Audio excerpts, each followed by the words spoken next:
Ainda no período entre 7 e 8 anos, uma coisa interessante chamou a atenção: catavento.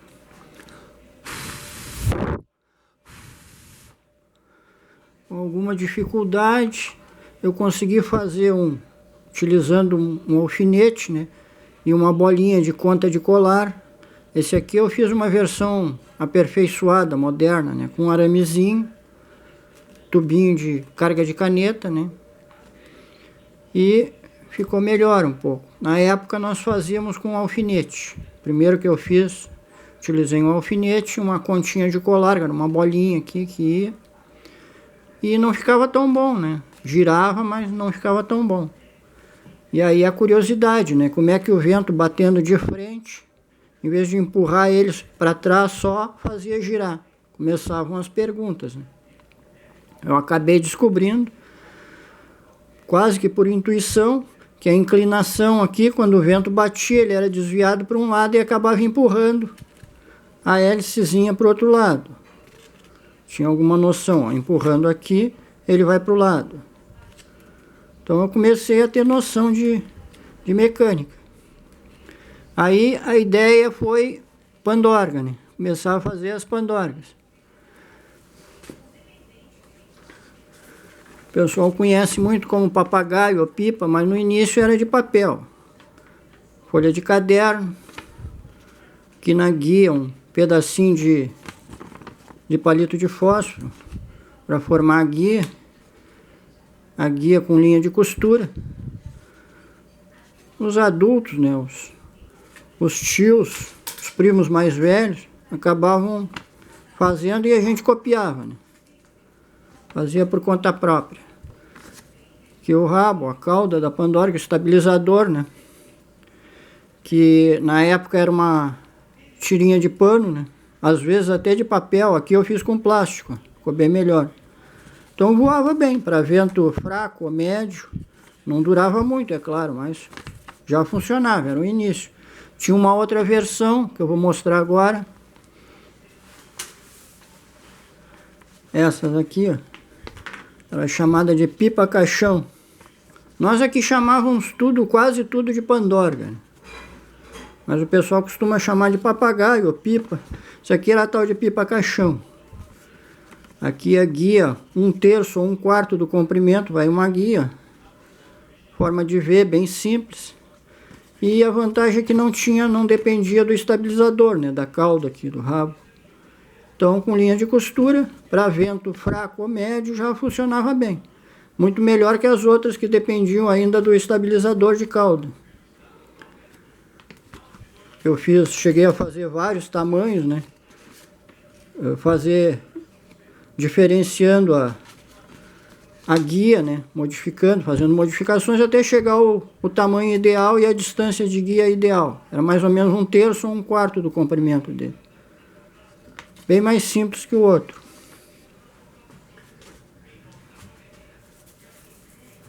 Depois começaram a aparecer as primeiras pandorgas de vareta, né? De bambu, que aqui a gente chama de taquara. Aqui eu peguei os espetinhos, esses de bambu, e com o canivete eu achatei eles e fiz uma vareta. Essa aqui era o mais simples de todos, que nós chamávamos de papagaio, 2 varetas só. E era feito com papel. Aqui eu utilizei plástico, que é para durar. Futuramente eu pretendo testar e mostrar em vídeo, né? Eu fiz várias pandorgas para mostrar. Então, essa era a mais simples de todas. Mas não foi a primeira que eu fiz. Eu iniciei com uma pandorga retangular, né? Com 6 varetas. Depois é que eu fui fazer esse tipo aqui, que é o mais simples. Tudo isso graças ao acesso às ferramentas, né? Na época, com primos mais velhos, já usando canivete, né? Aí nós começamos a usar. Esse aqui é o meu segundo canivete. Com 8 anos já tínhamos canivete. Os primos mais velhos já usavam, tinham acesso a ferramentas, mas eram ferramentas bem precárias. Para fazer furação, para carrinho de lomba, por exemplo, utilizava uma chave de fenda sem cabo. Isso aqui é uma Phillips, mas na verdade era uma fenda. o que a gente usava na época, com um martelo ou com uma pedra. Esse aqui é o martelo do meu pai, ó, todo enferrujado da época. Minha mãe ainda guardou. E batia, ia girando e conseguia fazer a furação. Com os canivetes, afinava as varetas. E com o cutelo, cortava o bambu, né, a taquara. Partia em pedaços para fazer as varetas. Depois eram lixadas na laje. Inclusive os canivetes eram afiados na laje, um pedaço de pedra, e afiava. Não poucas vezes as pedras substituíam o martelo, né? Quando alguém estava utilizando o martelo, o outro tinha que utilizar uma pedra. Os pregos velhos, madeira era escasso. Aí começaram a surgir as primeiras engenhoquinhas mais sofisticadas. Os helicópterozinhos com palitinho de picolé. Na verdade a gente fazia com um pedacinho de madeira, esculpia, porque o palitinho de picolé ele quebrava muito facilmente. E aqui era um lápis.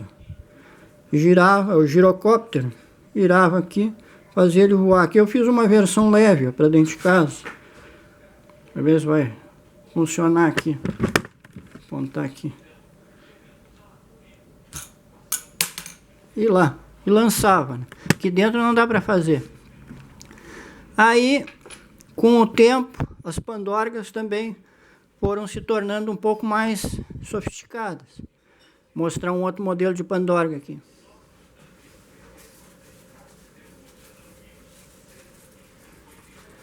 Essa aqui seria a pipa, já com 3 varetas. Um roncador.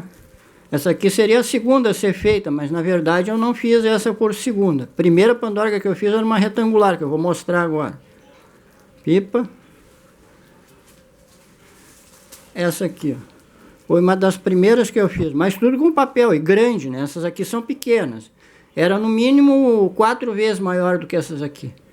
Era mais ou menos meia folha de papel encerado. Colada com grude, né? Com aquela cola feita com polvilho, com roncador. E 6 varetas. Vareta até aqui embaixo. Então esse tipo aqui foi uma das primeiras que eu fiz. Aqui, como eu disse, eu fiz de plástico, porque eu pretendo testar, que o papel dura muito pouco, né?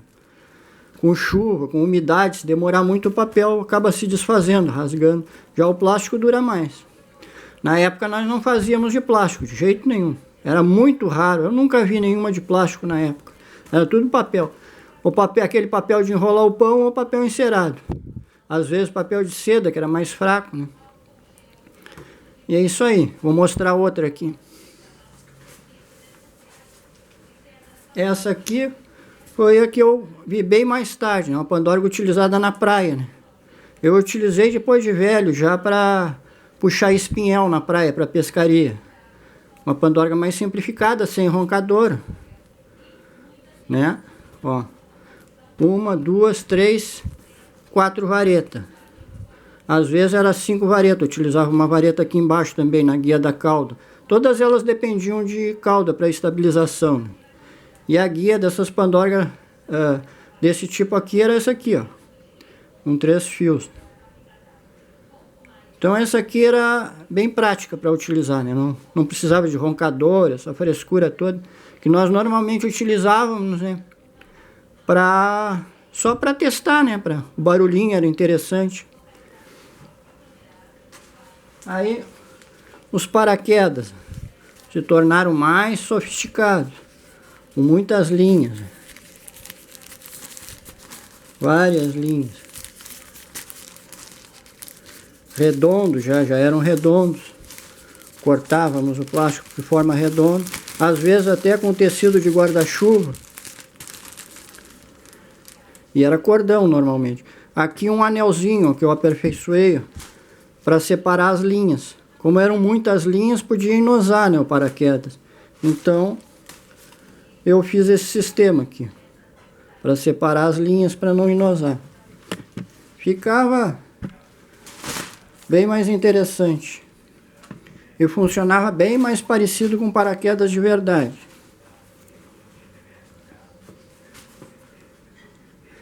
Aí logo em seguida Os carrinhos de manivela, já conhecidos, né? Entre estilingues, arco e flecha que nós fazíamos com madeira de cocão no mato. Depois eu parei de utilizar esses estilingues. Armas eu não quero mostrar nenhuma, porque a maioria eram armas que a gente fazia.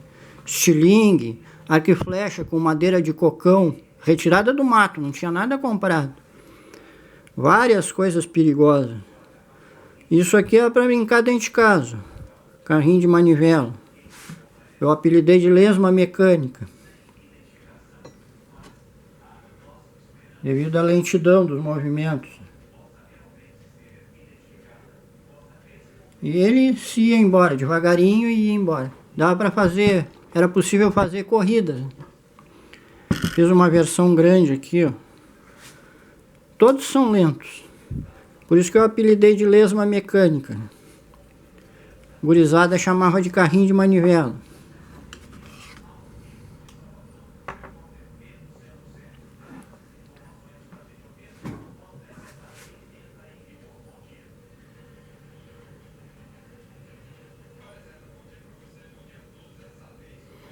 Podia subir pequenos obstáculos, né, como palitinho de picolé, palitinho de fósforo.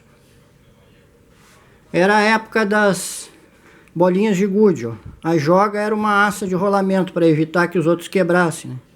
O nhaque logo no início era esse aqui, ó. Em seguida, copiando os primos mais velhos, né, o nhaque ficou mais sofisticado, né? Esse tipo aqui, ó, bem mais forte, que quebrava as jogas, né? Então passamos a utilizar como joga a esfera de rolamento. Era esse o tamanho da joga utilizada na época. Retirada de rolamento que nós quebrávamos com pedra de paralelepípedo. Jogava em cima do rolamento e quebrava, retirava as assas, as esferinhas, né, para utilizar como joga. Depois jogava até na funda, no estilingue, né, também, junto com bolinhas de gude. Os carrinhos de lomba. Não tinha serrote, cortado a facão. A madeira era cortada no facão. Cutelo, furação com chave de fenda para fazer o furo para o parafuso. Martelo também, né? Quando não tinha o martelo era pedra mesmo. Os rolamentos eram travados com preguinhos 12 por 12 aqui. Ó, eu fiz umas versões bem parecidas com o que eu fazia na época, grandes, né?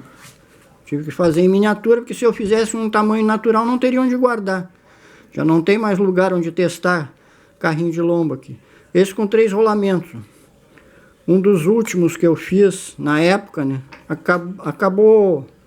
Eu tive que guardar embaixo do porão e acabou sendo roubado. Ó, esse era instável, né, nas curvas, como era mais alto, né? Esse aqui para competição era ideal, bem estável nas curvas, mas tinha que utilizar 4 rolamentos, né?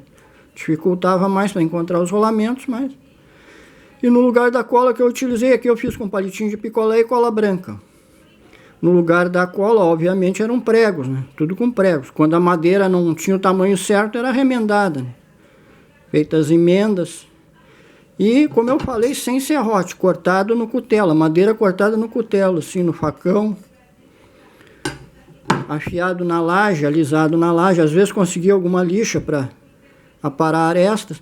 E às vezes travava os rolamentos com cunha. Pedaços de madeira, né? Colocava sob pressão para travar o rolamento além dos preguinhos. E com acesso a canivetes, né?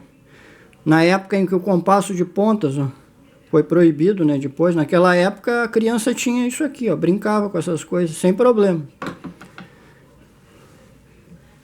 Os canivetes facilitavam também a fabricação desse tipo aqui, ó, de hélicezinha.